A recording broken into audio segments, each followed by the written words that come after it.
Hello everyone, जय Hind. Welcome to my channel live तक GS. आज हम आपको बीटीएससी यानी कि बिहार तकनीकी सेवा आयोग Bihar ANM auxiliary nursing midwifery का एमसीक्यूज क्वेश्चन का डिस्कशन करवाऊंगी।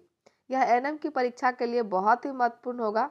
तो जैसा कि आप सबको पता है कि एएनएम की परीक्षा अगले ही महीने 5 जनवरी, 11 जनवरी और 12 जनवरी को 3 पालियों में निर्धारित की गई है। तो समय बहुत कम बचा है, इसलिए बिना देरी किए हुए आप लोग परीक्षा की तैयारी में जोर शोर से लग जाइए और यह वीडियो को 2 से 3 बार जरूर देखिए। तो चलिए स्टार्ट करते हम पहले प्रश्न से।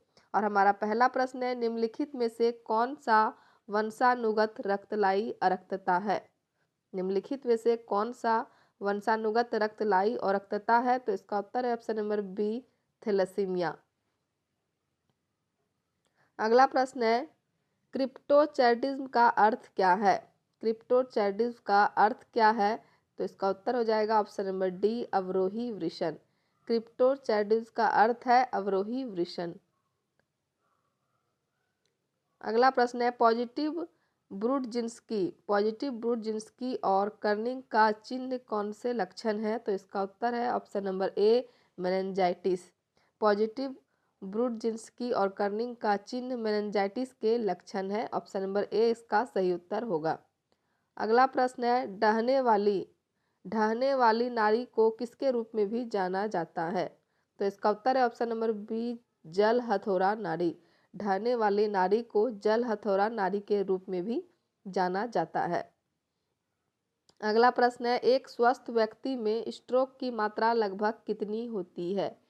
एक स्वस्थ व्यक्ति में स्ट्रोक की मात्रा लगभग कितनी होती है? तो इसका उत्तर है ऑप्शन नंबर सी, 70 मिलीलीटर होती है। एक स्वस्थ व्यक्ति में स्ट्रोक की मात्रा लगभग 70 मिलीलीटर होती है। ऑप्शन नंबर सी इसका सही उत्तर होगा। अगला प्रश्न है, बच्चों में औषधि की गणना किसके आधार पर की जाती है? बच्चों में औषधि की गणना किसके आधार पर की जाती है? तो इसका उत्तर हो जाएगा ऑप्शन नंबर बी, वजन के आधार पर की जाती है। अगला प्रश्न हो जाएगा, दवा जो आंत्र पथ से गैस को बाहर निकालने का कारण बनती है वह कौन सी है? तो इसका उत्तर है option number B, carminatives. Carminatives जो है इसका सही उत्तर हो जाएगा ऑप्शन नंबर बी। अगला है, 1 गैलन के बराबर होता है। 1 गैलन के बराबर कितना होता है? तो इसका उत्तर है option number C, 4000 millilitre 1 gallon के बराबर होता है। अगला प्रश्न है, बच्चों और शिशु के लिए सबसे पसंदीदा इंट्रामस्कुलर इंजेक्शन साइट कौन सा हो जाएगा? तो इसका उत्तर है ऑप्शन नंबर डी, वास्तु पार्श्व साइट। बच्चों और शिशु के लिए सबसे पसंदीदा इंट्रामस्कुलर इंजेक्शन साइट है वास्तु पार्श्व साइट। ऑप्शन नंबर डी इसका सही उत्तर हो जाएगा। अगला है, अनिद्रा का अर्थ है। अनिद्रा का अर्थ क्या होगा? तो उत्तर हो जाएगा ऑप्शन नंबर सी, सोने में असमर्थता। अनिद्रा का अर्थ है सोने में असमर्थता। मलेना शब्द का अर्थ क्या है? तो इसका उत्तर हो जाएगा ऑप्शन नंबर ए, गहरे रंग का मल जिसमें खून होता हो उसे मलेना कहा जाता है। तो ऑप्शन नंबर ए इसका सही उत्तर हो जाएगा। अगला प्रश्न है, गैसीय दूरी को दूर करने के लिए दिया जाने वाला एनीमा कौन सा है? तो इसका उत्तर है option number C, carminative enema. गैसीय दूरी को दूर करने के लिए दिया जाने वाला एनीमा कार्मिनेटिव एनीमा कहलाता है। ऑप्शन नंबर सी इसका सही उत्तर होगा। अगला प्रश्न है, अनैच्छिक रूप से मूत्र त्याग करना कहलाता है। अनैच्छिक रूप से मूत्र त्याग करना क्या कहलाता है? तो इसका उत्तर हो जाएगा micturition. Option number A, enuresis. अनैच्छिक रूप से मूत्र त्याग करना कहलाता है एनोरिसिस। ऑप्शन नंबर ए इसका सही उत्तर हो जाएगा। अगला है, जन्म के बाद प्रथम 24 घंटे के दौरान देना चाहिए प्रत्येक 2 से 3 घंटे के बाद दूध पिलाना चाहिए। ऑप्शन नंबर ए इसका सही उत्तर हो जाएगा। जन्म के बाद प्रथम 24 घंटे के दौरान प्रत्येक 2 से 3 घंटे के बाद दूध पिलाना चाहिए। ऑप्शन नंबर ए इसका सही उत्तर हो जाएगा। अगला प्रश्न है, निम्न में से पैथोलॉजिकल पीलिया के लक्षण में शामिल है।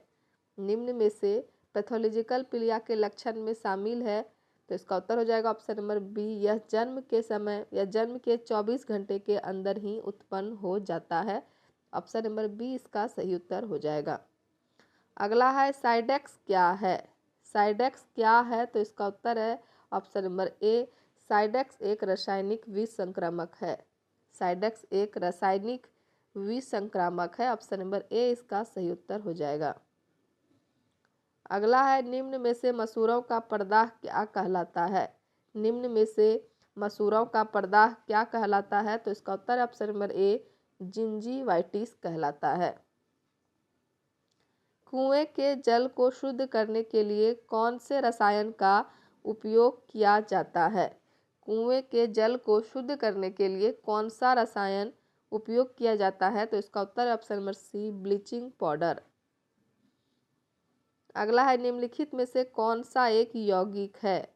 निम्नलिखित में से कौन सा एक यौगिक है, तो इसका उत्तर है ऑप्शन नंबर डी, जल जो है एक यौगिक है। अगला प्रश्न है, बच्चों को 9 माह की उम्र पर लगाए जाने वाले खसरे के टीके की खुराक क्या है। बच्चों को 9 माह की उम्र पर लगाए जाने वाले खसरे के टीके की खुराक क्या है, तो इसका उत्तर है ऑप्शन नंबर डी, 0.5 ml। अगला प्रश्न है, मछलियां भोजन में कौन से मुख्य तत्व को प्रदान करती है। मछलियां भोजन में कौन से मुख्य तत्व को प्रदान करती है, तो इसका उत्तर है ऑप्शन नंबर बी, प्रोटीन, वसा तथा विटामिन। अधिवृक्क ग्रंथि को व्युत्पन्न किया गया है। अधिवृक्क ग्रंथि को व्युत्पन्न किया गया है मेसोडर्म और एक्टोडर्म दोनों। ऑप्शन नंबर डी इसका सही उत्तर होगा। निम्नलिखित में कौन सा हार्मोन हाइपोथैलेमस द्वारा संश्लेषित होता है परंतु पीयूष ग्रंथि द्वारा स्रावित होता है, तो इसका उत्तर है ऑप्शन नंबर ए, ऑक्सीटोसिन। निम्नलिखित में से ऑक्सीटोसिन हार्मोन जो है यह हाइपोथैलेमस द्वारा संश्लेषित होता है परंतु पीयूष ग्रंथि द्वारा स्रावित होता है। ऑप्शन नंबर ए इसका सही उत्तर हो जाएगा, ऑक्सीटोसिन। अगला प्रश्न है, निम्नलिखित में से किस कोशिकांग को कोशिका का प्रोटीन कारखाना कहा जाता है, तो इसका उत्तर हो जाएगा option number D, ribosome. Ribosome को कोशिका का प्रोटीन कारखाना कहा जाता है। ऑप्शन नंबर डी इसका सही उत्तर हो जाएगा। अगला प्रश्न है, डिप्लोपिया नामक बीमारी मानव के किस अंग से संबंधित है। डिप्लोपिया नामक बीमारी मानव के किस अंग से संबंधित है, तो इसका उत्तर है ऑप्शन नंबर सी, आँख से संबंधित है।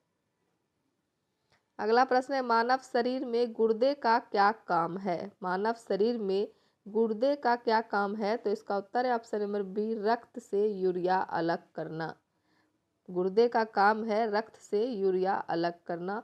ऑप्शन नंबर बी इसका सही उत्तर हो जाएगा। अगला है, किस विटामिन का अनुसूत्र C6H8O6 है। किस विटामिन का अनुसूत्र C6H8O6 है, तो इसका उत्तर option number C, vitamin C. अगला है, घेंघा किस ग्रंथि के बढ़ने के कारण होता है।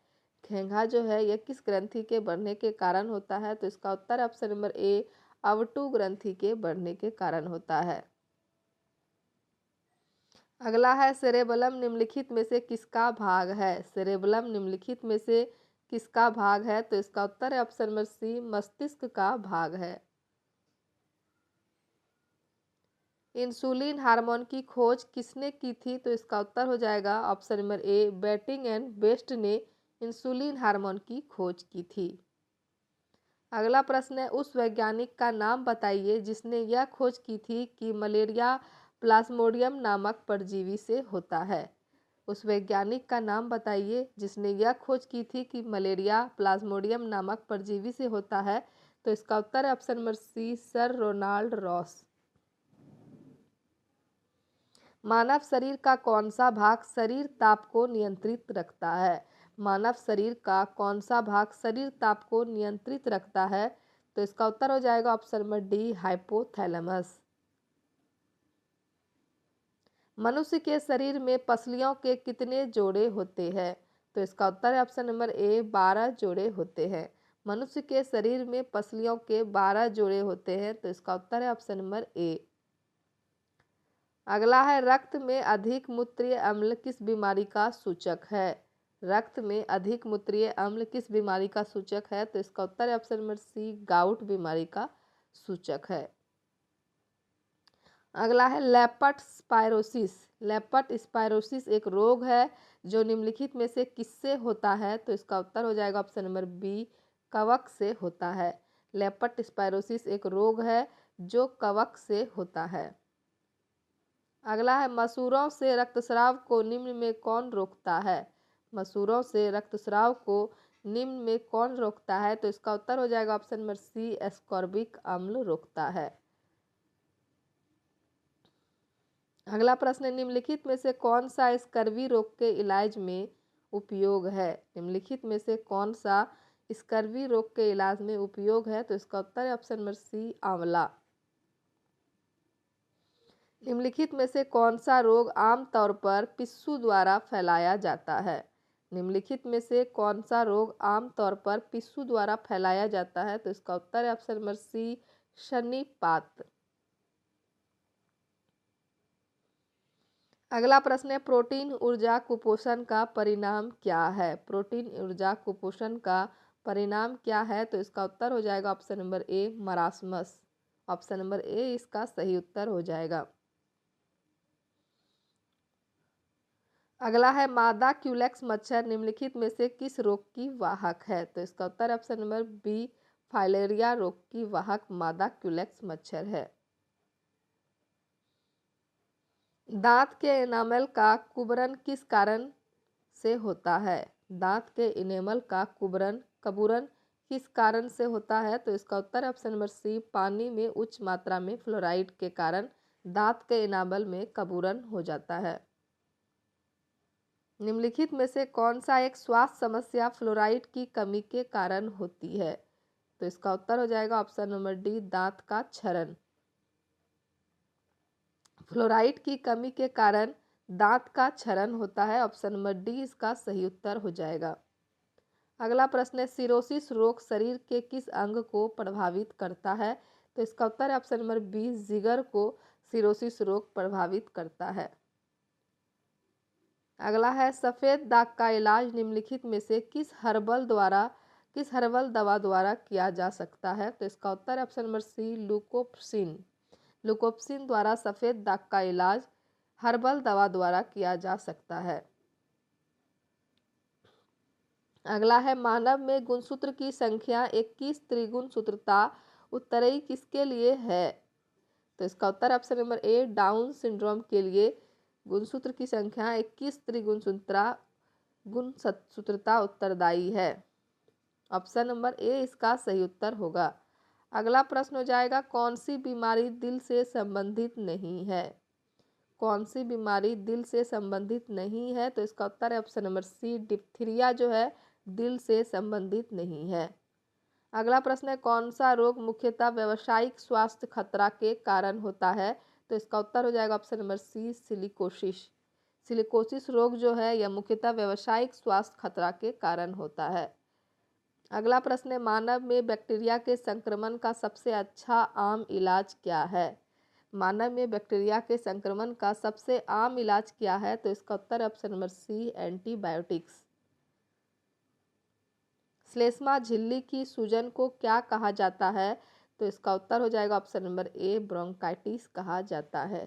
श्लेष्मा झिल्ली की सूजन को ब्रोंकाइटिस कहा जाता है। ऑप्शन नंबर ए इसका सही उत्तर हो जाएगा। अगला प्रश्न है मेलियोडिज्म क्या है? मेलियोडिसिस क्या है? तो इसका उत्तर है ऑप्शन नंबर सी संक्रामक रोग है। मेलियोडोसिस जो है एक संक्रामक रोग है। ऑप्शन नंबर सी इसका सही उत्तर होगा। अगला प्रश्न है पादप विज्ञान में किसका अध्ययन किया जाता है? पादप विज्ञान में किसका अध्ययन किया जाता है? तो इसका उत्तर है ऑप्शन नंबर डी पौधों का अध्ययन किया जाता है। अगला है कोशिका के वैज्ञानिक अध्ययन को क्या कहा जाता है? तो इसका उत्तर हो जाएगा ऑप्शन नंबर डी साइटोलॉजी। कोशिका के वैज्ञानिक अध्ययन को साइटोलॉजी कहा जाता है। ऑप्शन नंबर डी इसका सही उत्तर होगा। अगला प्रश्न है कवक विज्ञान क्या है, तो इसका उत्तर है ऑप्शन नंबर बी कुकुरमुत्ता का अध्ययन जो है कवक विज्ञान है। अगला प्रश्न है एक्सोबायोलॉजी किससे संबंधित है। एक्सोबायोलॉजी किससे संबंधित है, तो इसका उत्तर है ऑप्शन नंबर ए बाहरी अंतरिक्ष में जीवन। एक्सोबायोलॉजी जो है बाहरी अंतरिक्ष में जीवन से संबंधित है। अगला प्रश्न है विज्ञान की एक शाखा जो जीवन या पृथ्वी से परे मौजूद जीवन की संभावनाओं से संबंधित है उसको क्या कहा जाता है, तो इसका उत्तर है ऑप्शन नंबर बी एक्सोबायोलॉजी कहा जाता है। विज्ञान की एक शाखा जो जीवन या पृथ्वी पर से परे मौजूद जीवन की संभावना से संबंधित है उसको एक्सोबायोलॉजी कहा जाता है। ऑप्शन नंबर बी इसका सही उत्तर हो जाएगा। अगला प्रश्न है प्राचीन काल के जानवर पौधों एवं अन्य जीव के संरक्षित अवशेष या चिन्ह के अध्ययन को क्या कहा जाता है, तो इसका उत्तर हो जाएगा ऑप्शन नंबर सी पैलियोटोलॉजी कहा जाता है। प्राचीन काल के जानवर पौधे एवं अन्य जीव के संरक्षित अवशेष या चिन्ह के अध्ययन को पैलियोटोलॉजी कहा जाता है। ऑप्शन नंबर सी इसका सही उत्तर हो जाएगा। आगे देखेंगे जीवधारियों में वर्गीकरण के अध्ययन को क्या कहते हैं। जीवधारियों में वर्गीकरण के अध्ययन को क्या कहते हैं, तो इसका उत्तर है ऑप्शन नंबर सी टैक्सोनॉमी कहते हैं। अगला है निषेचन विकास विभाजन और विभिन्नता के अध्ययन की किस नाम से जाना जाता है। निषेचन विकास विभाजन और विभिन्नता के अध्ययन को किस नाम से जाना जाता है, तो इसका उत्तर हो जाएगा ऑप्शन नंबर ए भ्रूण विज्ञान के नाम से जाना जाता है। अगला प्रश्न है सब्जी के लिए काम आने वाले पौधे के अध्ययन को क्या कहते हैं, तो इसका उत्तर है ऑप्शन नंबर बी ओलेरीकल्चर कहते हैं। सब्जी के काम आने वाले पौधे के अध्ययन को ओलेरीकल्चर कहते हैं। ऑप्शन नंबर बी इसका सही उत्तर हो जाएगा। अगला प्रश्न है वृक्ष संवर्धन किसका अध्ययन है।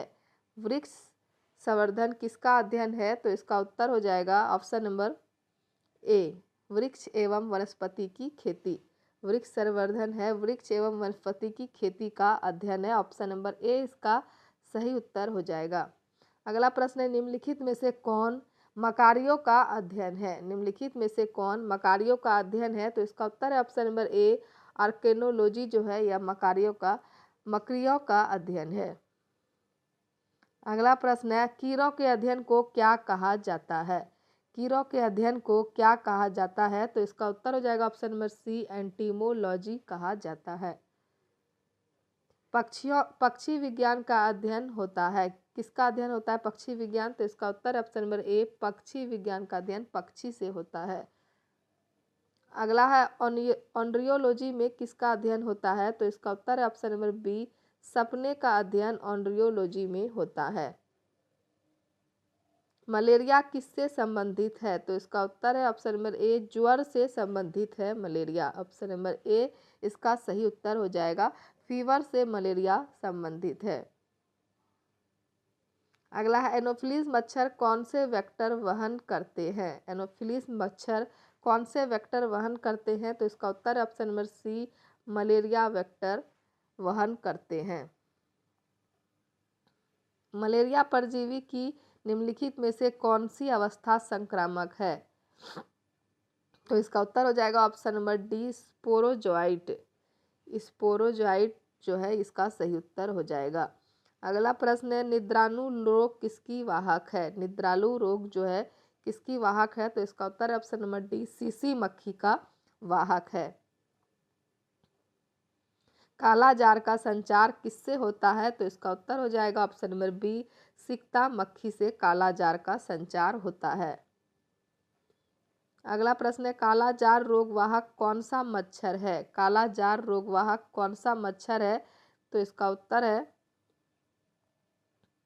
काला जार रोग वाहक कौन सा मच्छर है, तो इसका उत्तर हो जाएगा ऑप्शन नंबर डी सिकता मक्खी। निम्न में से कौन सी धातु इटाई रोग पैदा करती है, तो इसका उत्तर है ऑप्शन नंबर ए कैडमियम धातु जो है यह इटाई रोग पैदा करती है। अगला प्रश्न है, गालकट का बढ़ना मुख्यतः किसकी कमी के कारण होता है? गालकट का बढ़ना मुख्यतः किसकी कमी के कारण होता है? तो इसका उत्तर है ऑप्शन नंबर बी, आयोडीन की कमी के कारण होता है। घेंघा नामक रोग जो है किसकी कमी के कारण होता है? तो इसका उत्तर हो जाएगा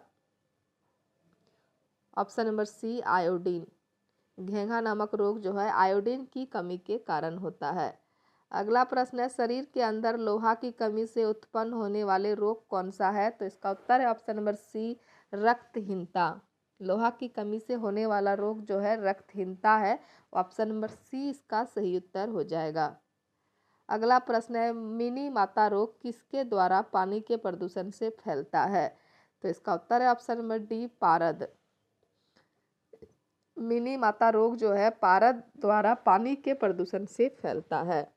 अगला प्रश्न है, सीमेंट फैक्ट्री के मजदूरों को क्या होने की संभावना रहती है? सीमेंट फैक्ट्री के मजदूरों को क्या होने की संभावना रहती है? तो इसका उत्तर है ऑप्शन नंबर बी, साइटोसिलिकोसिस होने की संभावना रहती है। अगला है, इनमें से किसमें श्वेत फुफ्फुस रोग पाया जाता है? इनमें से किसमें श्वेत फुफ्फुस रोग पाया जाता है? तो इसका उत्तर है ऑप्शन नंबर ए, कागज उद्योग के कर्मचारियों में श्वेत फुफ्फुस रोग पाया जाता है। अगला है, निकट दृष्टि दोष का संबंध, निकट दृष्टि रोग का संबंध किससे है? तो इसका उत्तर है ऑप्शन नंबर डी, आंख से है। अगला है, प्रत्यय किससे राहत दिलाने वाली औषधियों में पाया जाता है? तो इसका उत्तर है ऑप्शन नंबर बी, पेट दर्द। थैलेसीमिया एक आनुवांशिक रोग है जिससे प्रभावित क्या होता है? तो इसका उत्तर है ऑप्शन नंबर ए, रक्त प्रभावित होता है। थैलेसीमिया एक आनुवांशिक रोग है जिससे प्रभावित रक्त होता है। अगला प्रश्न, निम्नलिखित में से कौन सी एक व्याधि आनुवांशिक है? तो इसका उत्तर है ऑप्शन नंबर ए, हीमोफीलिया जो है यह एक आनुवांशिक है। अधीर रक्तस्राव क्या है? इसका उत्तर हो जाएगा ऑप्शन नंबर डी, एक आनुवांशिक विकार है। अधीर रक्तस्राव जो है एक आनुवांशिक विकार है। अगला प्रश्न है, निम्नलिखित में से हीमोफीलिया का लक्षण कौन सा है? निम्नलिखित में से हीमोफीलिया का लक्षण कौन सा है? तो इसका उत्तर हो जाएगा ऑप्शन नंबर बी, रक्त का थक्का न जमना। ऑप्शन नंबर बी इसका सही उत्तर हो जाएगा। हीमोफीलिया का लक्षण है रक्त का थक्का न जमना। अगला प्रश्न है, आमतौर पर वर्णनघनता क्या है? आमतौर पर वर्णनघनता क्या है? तो इसका उत्तर है ऑप्शन नंबर ए, एक आनुवांशिक प्रकृति है। आमतौर पर वर्णनघनता जो है एक आनुवांशिक प्रकृति है। ऑप्शन नंबर ए इसका सही उत्तर हो जाएगा। अगला प्रश्न है, वर्णनघनता किसकी व्यक्ति किन रंगों में भेद नहीं कर पाता है? तो इसका उत्तर है ऑप्शन नंबर बी, लाल और हरे रंग में वर्णनघनता भेद नहीं कर पाता है। वर्णनघनता को हम लोग कलर ब्लाइंडनेस कहते हैं। तो कलर ब्लाइंडनेस व्यक्ति जो है किन रंगों में भेद नहीं कर पाता है? तो इसका उत्तर हो जाएगा ऑप्शन नंबर बी, लाल और हरे रंग में भेद नहीं कर पाता है। अगला प्रश्न है, मनुष्य में एल्फ्राटोनिक्स खाद्य विषाक्तता द्वारा सामान्यतः कौन सा अंग प्रभावित होता है? तो इसका उत्तर हो जाएगा ऑप्शन नंबर डी, यकृत में प्रभावित होता है। मनुष्य में एल्फ्राटोनिक्स खाद्य विषाक्तता द्वारा सामान्यतः यकृत प्रभावित होता है। अगला प्रश्न है, निम्नलिखित में से कौन सा पथरी के गठन का कारण नहीं है? निम्नलिखित में से कौन सा पथरी के गठन का कारण नहीं है? तो इसका उत्तर है ऑप्शन नंबर ए, अधिक पानी पीना।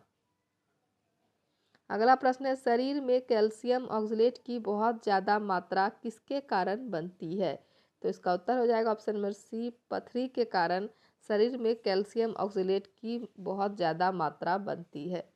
पथरी के कारण बनती है। तो इसका उत्तर है ऑप्शन नंबर सी। अगला प्रश्न है, गायनेकोमेस्टिया क्या है? तो इसका उत्तर हो जाएगा ऑप्शन नंबर सी, पुरुष में स्तनों का विकास।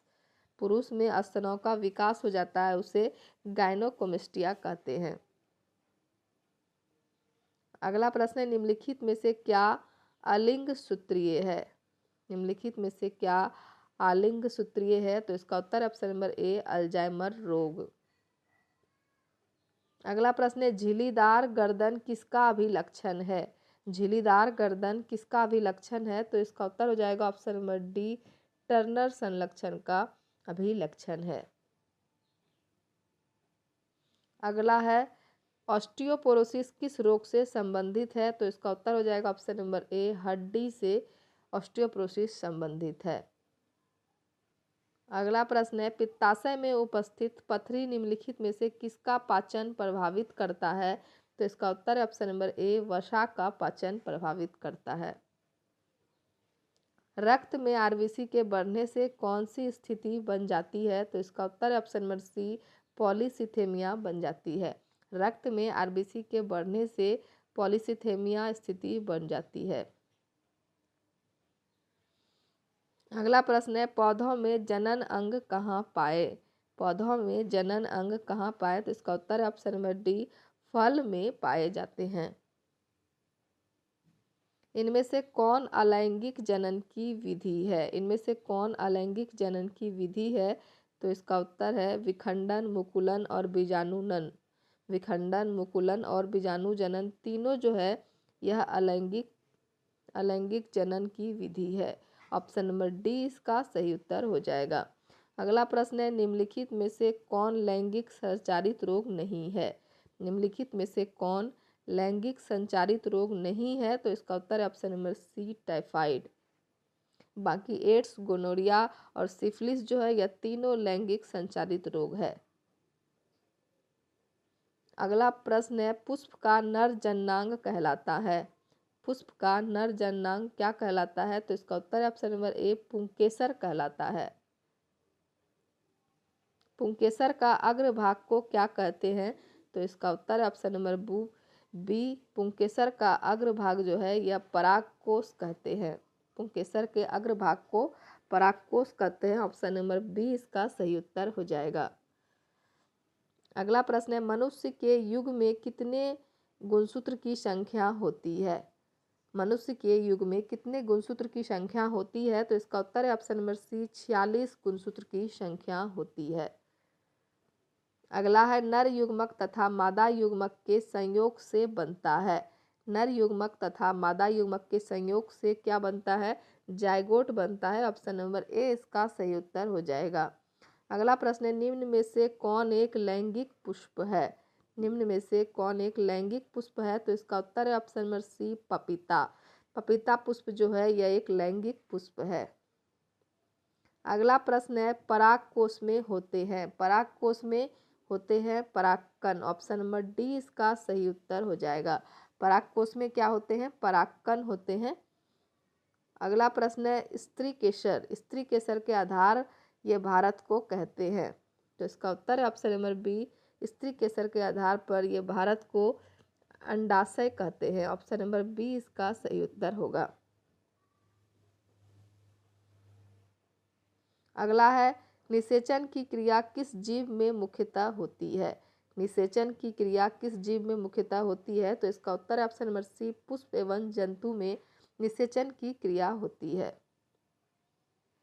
अगला है, पादप में निषेचन की क्रिया कहाँ होती है? तो इसका उत्तर है ऑप्शन नंबर ए, बीजांडों में पादप में निषेचन की क्रिया होती है। ऑप्शन नंबर ए इसका सही उत्तर हो जाएगा। अगला प्रश्न है, मानव में निषेचन की क्रिया कहाँ संपन्न होती है? मानव में निषेचन की क्रिया कहाँ संपन्न होती है? तो इसका उत्तर है ऑप्शन नंबर सी, अंडवाहिका में संपन्न होती है। पुरुष में कौन सा भाग फल बनाता है? पुरुष में कौन सा भाग फल बनाता है? तो इसका उत्तर है ऑप्शन नंबर डी, अंडाशय। पुष्प में अंडाशय भाग में फल बनाता है। ऑप्शन नंबर डी इसका सही उत्तर हो जाएगा। अगला प्रश्न है, निम्नलिखित में से कौन सा भाग केवल पुष्प जननांग में पाया जाता है? निम्नलिखित में से कौन सा भाग केवल पुष्प जननांग में पाया जाता है? तो इसका उत्तर हो जाएगा ऑप्शन नंबर सी, पुरुष एवं स्त्री दोनों में।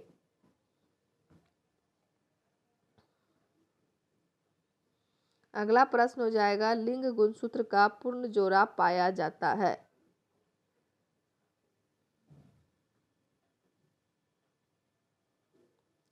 इसका अगले वाला क्वेश्चन जो था, निम्नलिखित में से कौन सा भाग केवल पुष्प जननांग में पाया जाता है?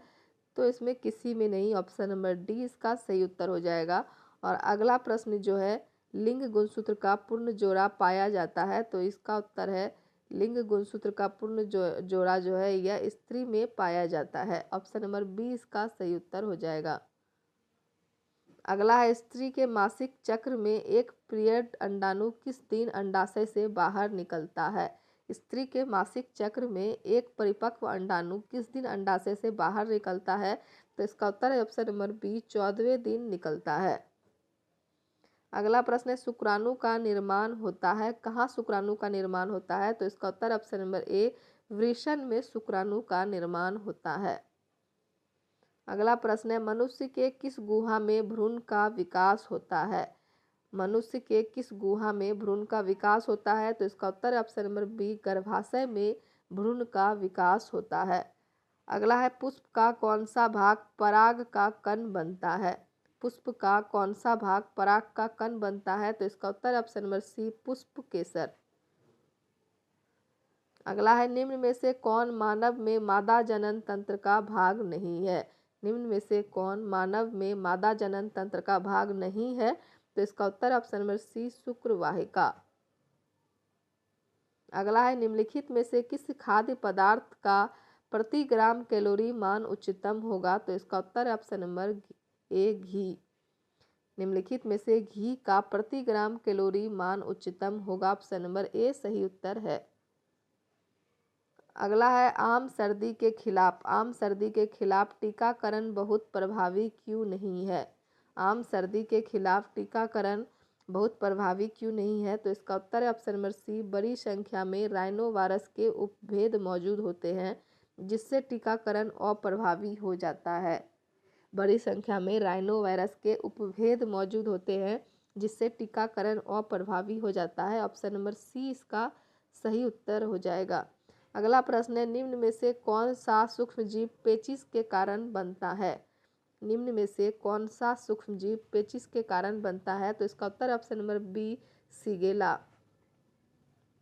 अगला प्रश्न है, खाद्य आहार का प्रोटीन घटक मुख्य रूप से किसके लिए जिम्मेदार है? खाद्य आहार का प्रोटीन घटक मुख्य रूप से किसके लिए जिम्मेदार है? तो इसका उत्तर हो जाएगा ऑप्शन नंबर सी विकास और मरम्मत। खाद्य आहार का प्रोटीन घटक मुख्य रूप से विकास और मरम्मत के लिए जिम्मेदार है। अगला प्रश्न है, सिकल सेल एनीमिया किसके कारण होता है? सिकल सेल एनीमिया किसके कारण होता है? तो इसका उत्तर है ऑप्शन नंबर बी हीमोग्लोबिन का असामान्य स्तर। सिकल सेल एनीमिया में क्या होता है? हीमोग्लोबिन का असामान्य स्तर। ऑप्शन नंबर बी इसका सही उत्तर हो जाएगा। अगला प्रश्न है, पेप्टाइड बॉन्ड किसके बीच बनता है? तो इसका उत्तर है ऑप्शन नंबर सी अमीनो समूह और कार्बोक्सिल समूह के बीच पेप्टाइड बॉन्ड बनता है। अगला प्रश्न है, चेचक का कारक जीव कौन सा है? तो इसका उत्तर हो जाएगा option number B variola virus जो है चेचक का कारक जीव है। चेचक का कारक जीव वेरियोला वायरस। ग्वाइटर रोग किसके हाइपोफंक्शन के कारण होता है? ग्वाइटर रोग किसके हाइपोफंक्शन के कारण होता है? तो इसका उत्तर है ऑप्शन नंबर ए थायराइड। अल्ट्राफिल्ट्रेशन और पुनर्अवशोषण प्रक्रिया किसके दौरान होती है? तो इसका उत्तर है ऑप्शन नंबर सी उत्सर्जन और मूत्र निर्माण के दौरान होती है। नीचे दिए गए विकल्पों में से इंसेक्टा वर्ग में के बारे में सही कथन को पहचानिए। इंसेक्टा वर्ग के बारे में सही कथन कौन सा है? तो इसका उत्तर है ऑप्शन नंबर सी प्रत्येक शरीर खंड में इसके लिए एक जोड़ी पैर होते हैं, यह उसका सही कथन है। अगला है, निम्न में से कौन सा जीव औपनिवेशिक रूप है? निम्न में से कौन सा जीव औपनिवेशिक रूप है? तो इसका उत्तर हो जाएगा ऑप्शन नंबर डी वोल्वोकस। अगला है, रक्त में जो तत्व नहीं पाया जाता है वह कौन सा है? तो इसका उत्तर ऑप्शन नंबर बी क्रोमियम जो है यह रक्त में नहीं पाया जाता है। रक्त में लोहा, तांबा और मैग्नीशियम यह तीनों पाया जाता है। अगला प्रश्न है, निम्नलिखित में से किसको तालाबों और कुओं में छोड़ने से मच्छरों को नियंत्रित करने में मदद मिलती है? तो इसका उत्तर है ऑप्शन नंबर डी गम्बूसिया मछली। गम्बूसिया मछली को तालाबों और कुओं में छोड़ने से मच्छरों को नियंत्रित करने में मदद मिलती है। अगला प्रश्न है, तिलचट्टे का उत्सर्जी अंग क्या है? तिलचट्टे का उत्सर्जी अंग क्या है? तो इसका उत्तर है ऑप्शन नंबर बी, मालपिघियन नलिकाएं। तिलचट्टे का जो उत्सर्जी अंग है मालपिघियन नलिकाएं, इसका सही उत्तर हो जाएगा ऑप्शन नंबर बी। अगला प्रश्न है, आँख का लेंस किसके पीछे होता है? आँख का लेंस किसके पीछे होता है? तो इसका उत्तर है ऑप्शन नंबर सी, पुतली के पीछे आँख का लेंस होता है। एक बायोम क्या है? तो इसका उत्तर है ऑप्शन नंबर डी, वनस्पतियों और जीवों का एक बड़ा संग्रह जो एक प्रमुख निवास स्थान पर कब्जा कर रहा है, यह एक बायोम है। बायोम क्या है? वनस्पतियों और जीवों का एक बड़ा संग्रह जो एक प्रमुख निवास स्थान पर कब्जा कर रहा हो। ऑप्शन नंबर डी इसका सही उत्तर हो जाएगा। अगला प्रश्न है, पौधों में द्रव के रूप में पानी की कमी को क्या कहते हैं? पौधों में द्रव के रूप में पानी की कमी को क्या कहते हैं? तो इसका उत्तर है ऑप्शन नंबर ए, वाष्पोत्सर्जन कहते हैं।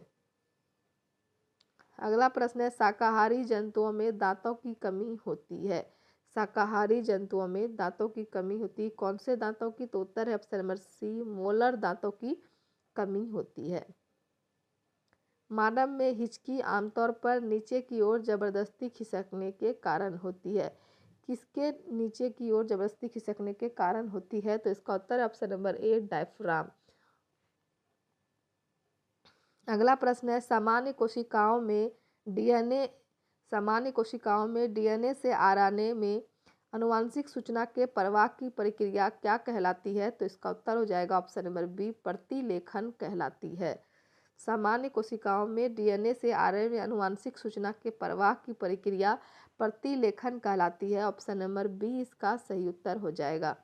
अगला प्रश्न है, मेंडल ने अपने आनुवांशिकी प्रयोग हेतु किस पौधे का प्रयोग किया था?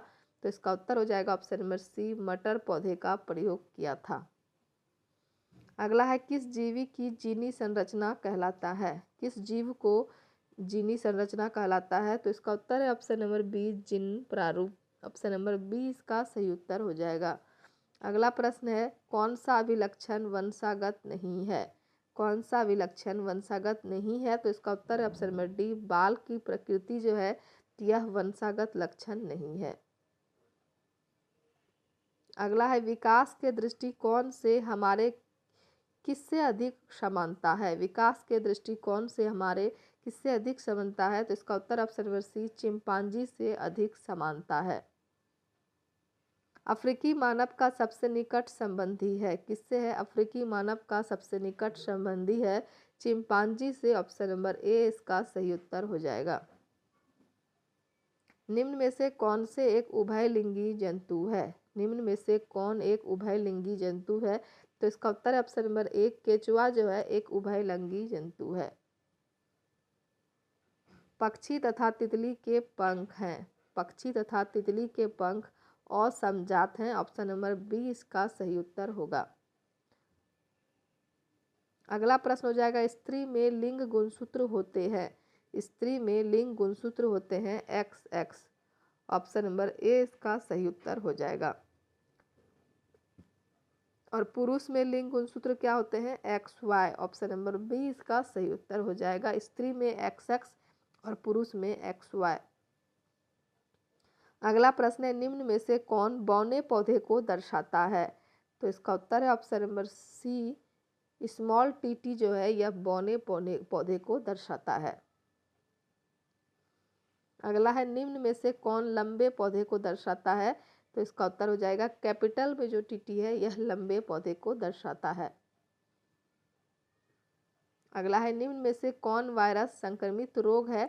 तो इसका उत्तर है option number C, HIV AIDS जो है यह वायरस संक्रमित रोग है। जीवों में स्वागत गुणों को निर्धारक है। जीवों में स्वागत गुणों का निर्धारक किससे है? तो इसका उत्तर है ऑप्शन नंबर ए, जीन से है। ऑप्शन नंबर ए इसका सही उत्तर हो जाएगा। अनुवांशिकी का जनक कौन है? तो इसका उत्तर हो जाएगा ऑप्शन नंबर डी, मेंडल जो है अनुवांशिकी का जनक है। जेनेटिक्स के जनक हैं मेंडल। ऑप्शन नंबर डी इसका सही उत्तर हो जाएगा। अगला प्रश्न है, शोषण की क्रिया में खाद्य पदार्थ का क्या होता है? श्वसन की क्रिया में खाद्य पदार्थ का क्या होता है? तो इसका उत्तर है ऑप्शन नंबर डी, विघटन होता है। जंतुओं में कितने प्रकार के श्वसन होते हैं? तो इसका उत्तर है ऑप्शन नंबर ए, जंतुओं में 3 प्रकार के श्वसन होते हैं। श्वसन किस प्रकार की क्रिया है? तो इसका उत्तर है ऑप्शन नंबर बी, अपचयी क्रिया है। श्वसन जो है यह अपचयी क्रिया है। ऑप्शन नंबर बी इसका सही उत्तर हो जाएगा। अगला प्रश्न है, निम्न में से कौन सा अंग संवेदी ग्राही नहीं है? निम्न में से कौन सा अंग संवेदी ग्राही नहीं है? तो इसका उत्तर है ऑप्शन नंबर सी, नाक जो है यह एक संवेदी ग्राही नहीं है। बाकी कान, आँख और दिमाग तीनों संवेदी ग्राही हैं। अगला प्रश्न है, रक्त इनमें से किसकी उपस्थिति के कारण लाल दिखाई देता है? तो इसका उत्तर है ऑप्शन नंबर बी, हीमोग्लोबिन की उपस्थिति के कारण रक्त जो है लाल दिखाई देता है। ऑप्शन नंबर बी इसका सही उत्तर हो जाएगा। अगला प्रश्न है, जीवों के शरीर में ऊर्जा का उत्पादन किस द्वारा किया जाता है? तो इसका उत्तर है ऑप्शन नंबर डी, शोषण द्वारा जीवों के शरीर में ऊर्जा का उत्पादन किया जाता है। ऑप्शन नंबर डी इसका सही उत्तर हो जाएगा। अगला प्रश्न है, पौधों में श्वसन किस भाग में होते हैं? तो इसका उत्तर है ऑप्शन नंबर डी, प्रत्येक भाग में होते हैं। अगला प्रश्न है, श्वसन के अंतिम उत्पाद क्या हैं? तो इसका उत्तर है ऑप्शन नंबर ए, CO2 और H2O दोनों श्वसन के अंतिम उत्पाद हैं। निम्नलिखित में से किस कोशिका का ऊर्जा मुद्रा के रूप में जाना जाता है? तो इसका उत्तर है ऑप्शन नंबर बी, ATP कोशिका का ऊर्जा मुद्रा के रूप में जाना जाता है। ऑप्शन नंबर बी इसका सही उत्तर होगा। अगला प्रश्न है, अवायवीय श्वसन कोशिका के किस भाग में होता है? अवायवीय श्वसन कोशिका के किस भाग में होता है? तो इसका उत्तर हो जाएगा ऑप्शन नंबर बी, कोशिका द्रव्य। इसका उत्तर है ऑप्शन नंबर बी, कोशिका द्रव्य। अगला प्रश्न है, पौधों की अपेक्षा जंतुओं में श्वसन की गति होती है। पौधों की अपेक्षा जंतुओं में श्वसन की गति होती है तेज। उत्तर हो जाएगा ऑप्शन नंबर बी। निम्नांकित किस जंतु में श्वसन फेफड़ा द्वारा होती है? निम्नांकित किस जंतु में श्वसन फेफड़ा द्वारा होती है? तो इसका उत्तर है ऑप्शन नंबर सी, कछुआ में श्वसन फेफड़ा द्वारा होती है। तो चलिए वीडियो समाप्त करेंगे। यह हमारा अंतिम प्रश्न था। तो उम्मीद करते हैं कि वीडियो आप लोग को पसंद आया होगा। वीडियो अगर अच्छा लगा तो वीडियो को लाइक कीजिए, कमेंट कीजिए और ज़्यादा से ज़्यादा शेयर कीजिए, ताकि सभी ANM छात्राओं के पास हमारा वीडियो पहुंच सके और वो लोग हमारे वीडियो से लाभ उठा सके। और जो लोग भी चैनल पर नए जुड़े हैं, हमारे चैनल को सब्सक्राइब कीजिए और बेल आइकन दबाइए, ताकि हमारे चैनल का सारा नोटिफिकेशन आपके पास सही समय पर पहुँच सके। धन्यवाद। मिलते हैं अगले वीडियो में।